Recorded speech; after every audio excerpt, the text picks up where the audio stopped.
Hi there. Welcome back to our Q&A session number 7.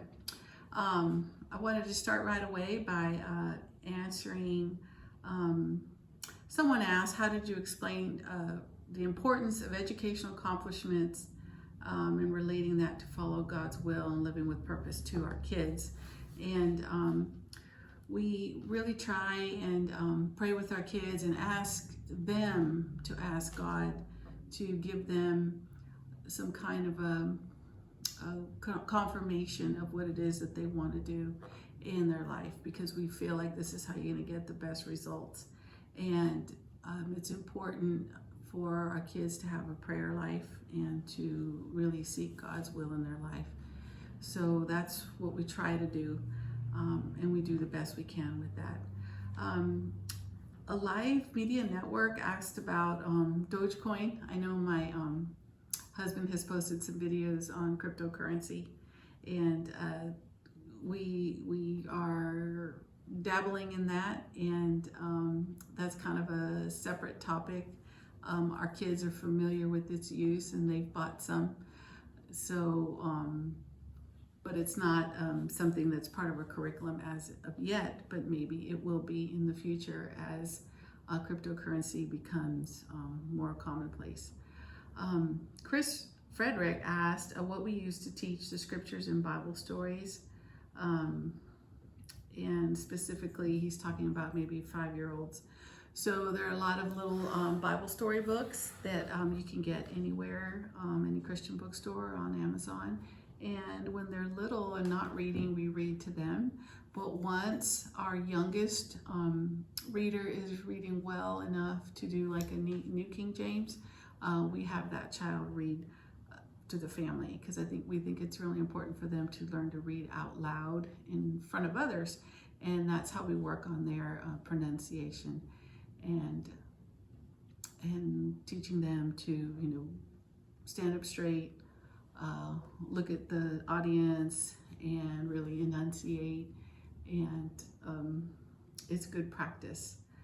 And that's how we find out what grade level our kids are really reading at. Someone named Jesus is King, that's their YouTube name, asked about extracurricular activities and if we put them on college applications. Yes, we absolutely do. Our older girls all did club soccer. Our younger kids did Awana. Some of them were in children's choir. Some of them were in adult church choirs. Some of them played ultimate frisbee. If they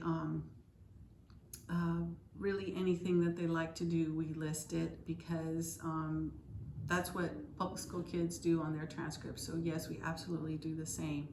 And usually their extracurricular activities are somehow related to their interests. And then this person also asked for recommendations for board games and activities. We think that playing cards with the family during family time is important. Spending family time together, any kind of learning board games are good.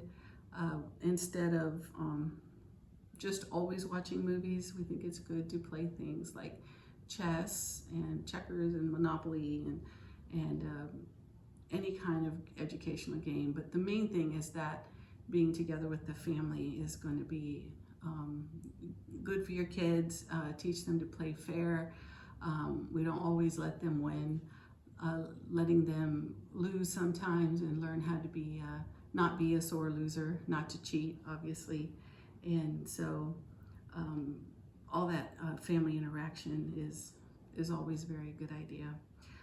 Samantha Dennis wants to know at what age we recommend an independent style of learning.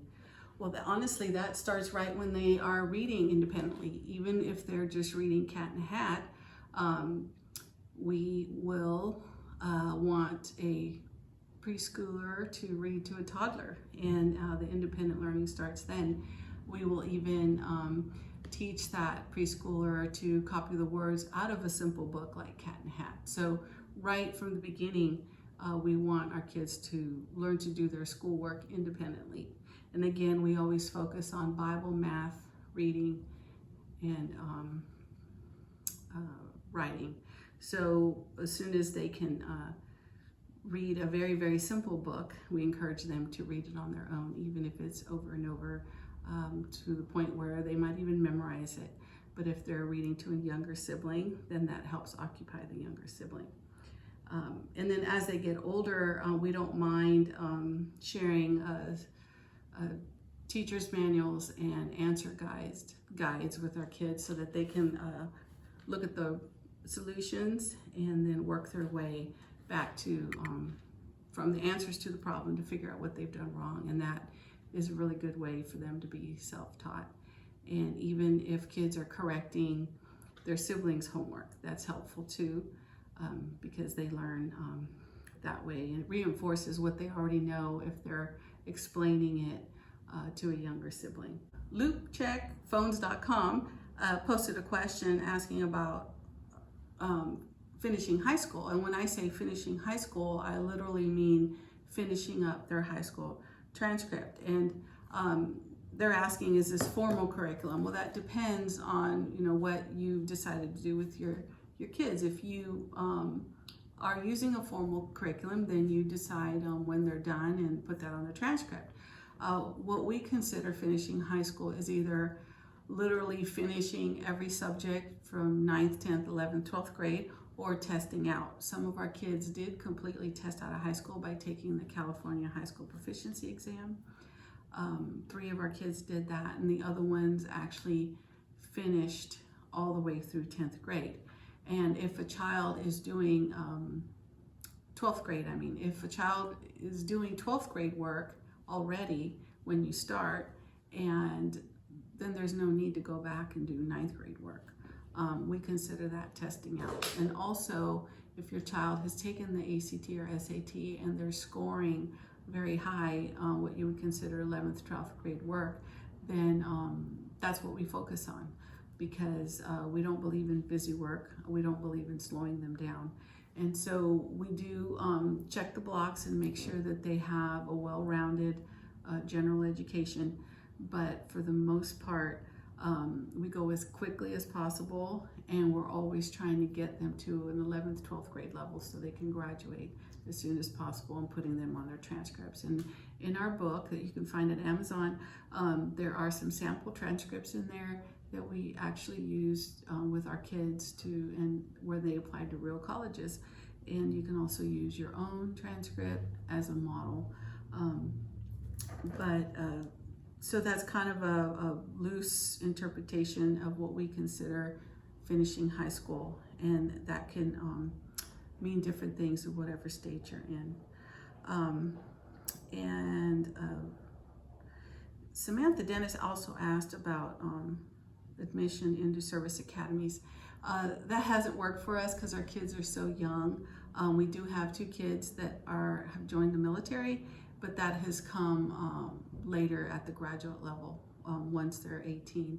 So homeschool kids can definitely serve their country in this way. Keep the questions coming. Please subscribe and like our videos.